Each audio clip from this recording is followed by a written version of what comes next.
हरियाणा विधानसभा परिसर में योग प्रोटोकॉल का अभ्यास कार्यक्रम आयोजित किया गया। कार्यक्रम में मुख्यमंत्री नायब सैनी ने भी योग प्रोटोकॉल अभ्यास किया। हरियाणा विधानसभा अध्यक्ष हरविंदर कल्याण, कृषि और किसान कल्याण मंत्री श्याम सिंह राणा सहित अनेक गणमान्य व्यक्ति भी मुख्यमंत्री के साथ कॉमन योग प्रोटोकॉल अभ्यास में शामिल हुए। मुख्यमंत्री सैनी और विधानसभा अध्यक्ष हरविंदर कल्याण ने दीप प्रज्वलित कर योग प्रोटोकॉल अभ्यास सत्र का शुभारंभ किया। मुख्यमंत्री नायब सिंह सैनी ने कहा, योग हमें मैं से हम तक की यात्रा करवाता है और ये हमें अपने आप से और समाज से जोड़ने का काम करता है। पूरा विश्व 21 जून को अंतर्राष्ट्रीय योग दिवस मनाएगा, लेकिन हमें समझने की जरूरत है कि हमें केवल एक दिन के लिए योग दिवस नहीं मनाना, बल्कि इसे पूरे जीवन के साथ एक संकल्प की तरह जोड़ना है। हरियाणा में राज्य स्तरीय योग दिवस समारोह पंचकूला में आयोजित किया जाएगा। उन्होंने प्रदेशवासियों से आह्वान किया है कि ये नियमित रूप से अपने निकटवर्ती योग कार्यक्रम में शिरकत करें और योग के माध्यम से मानसिक व शारीरिक रूप से स्वस्थ रहकर देश की प्रगति में अपना योगदान दें। मुख्यमंत्री ने कहा, प्रधानमंत्री नरेंद्र मोदी ने जब 2014 में संयुक्त राष्ट्र के माध्यम से दुनिया को योग से परिचित करवाया, तो पूरे विश्व ने इसका महत्व समझते हुए भारत की इस पहल का खुले दिल से स्वागत किया। इस प्राचीन पद्धति का जिक्र भगवान श्री कृष्ण ने भी गीता के संदेश में किया है। प्रधानमंत्री नरेंद्र मोदी के प्रयासों के कारण पूरी दुनिया योग से जुड़ी है। ये भारत की ऐतिहासिक उपलब्धि और भारत की सांस्कृतिक शक्ति का प्रमाण है। ये भारत की सनातन परंपरा को वैश्विक स्वीकृति और नमन भी है। आज पूरी दुनिया अंतर्राष्ट्रीय योग दिवस मना रही है। जब ये प्रस्ताव यूएनओ के अंदर आया तो पहले ही दृष्टि में 177 देशों ने इसका खुल करके समर्थन किया। आज हम सबको गर्व है कि ये 12वां अंतर्राष्ट्रीय योग दिवस हम सब मना रहे हैं और पूरी दुनिया आज इस योग से जुड़ी है। यह अपने आप में एक ऐतिहासिक ये उपलब्धि है।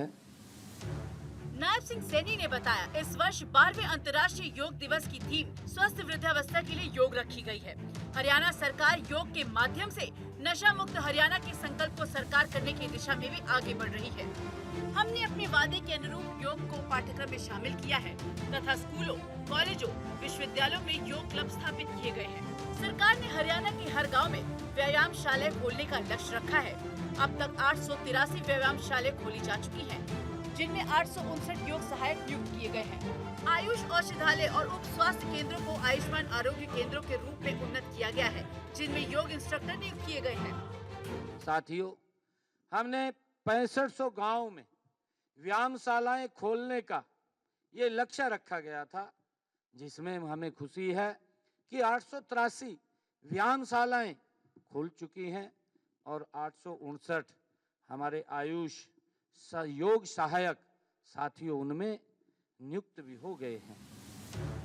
मुख्यमंत्री ने कहा, हरियाणा विधानसभा परिसर में योग प्रशिक्षण भी एक संदेश है कि हरियाणा का नेतृत्व और जनप्रतिनिधि योग में जीवन जीते हैं। ये सुशासन और जनसेवा का भी आधार है। सरकार ने सभी औद्योगिक इकाइयों में प्रतिदिन योग विराम का प्रावधान भी किया है। उन्होंने कहा, दिन भर की निरंतर भागदौड़ के बीच वे स्वयं 5 मिनट का ब्रेक लेकर योगासन करते हैं, जिससे स्वयं को पुनः ऊर्जावान बनाते हैं। साथियों, हम चाहेंगे कि ये योग पद्धति है, इसको अपने जीवन का एक महत्वपूर्ण हिस्सा हम इसको बनाएं। हरियाणा विधानसभा अध्यक्ष हरविंदर कल्याण ने कहा, योग भारत की प्राचीन एवं गौरवशाली सांस्कृतिक धरोहर है, जिसने पूरी दुनिया को स्वस्थ जीवन का मार्ग दिखाया है। योग केवल शारीरिक व्यायाम नहीं है, बल्कि ये शरीर, मन और आत्मा के बीच सामंजस्य स्थापित करने की एक समग्र जीवन पद्धति है। वर्तमान समय में तनावपूर्ण जीवन शैली, अनियमित दिनचर्या और बढ़ती स्वास्थ्य चुनौतियों के बीच योग का महत्व और बढ़ गया है। उन्होंने कहा, ये हमारे लिए गर्व का विषय है कि प्रधानमंत्री नरेंद्र मोदी के प्रयासों से संयुक्त राष्ट्र ने 21 जून को अंतर्राष्ट्रीय योग दिवस के रूप में मान्यता प्रदान की और आज विश्व के अनेक देशों में करोड़ों लोग योग को अपने दैनिक जीवन का हिस्सा बना रहे हैं। आज के दौर में, वर्तमान दौर में, जब माननीय प्रधानमंत्री श्री नरेंद्र मोदी जी के नेतृत्व में योग को अंतर्राष्ट्रीय स्तर पर न केवल पहचान मिली है, बल्कि आज योग दिवस बड़ी संख्या में आज सभी देशों में मनाया जाता है और ये न केवल हमारी संस्कृति की पहचान और परिचय पूरी दुनिया को है, बल्कि पूरी दुनिया को एक, मैं कहूँगा कि ये सौगात हमारी प्राचीन संस्कृति और हमारे देश के माध्यम से है। कॉमन योग प्रोटोकॉल भारत के आयुष मंत्रालय द्वारा विकसित योग अभ्यासों की एक मानकीकृत और वैज्ञानिक श्रृंखला है। इसे अंतर्राष्ट्रीय योग दिवस पूरी दुनिया में एक साथ एक लय में करने के लिए डिजाइन किया गया है। इसका उद्देश्य हर आयु और क्षमता के लोगों को योग की मूल बातें, स्वास्थ्य लाभ और मानसिक शांति के संबंध में जानकारी उपलब्ध करवाना है। चंडीगढ़ से डॉक्टर थानेश्वर शर्मा की रिपोर्ट।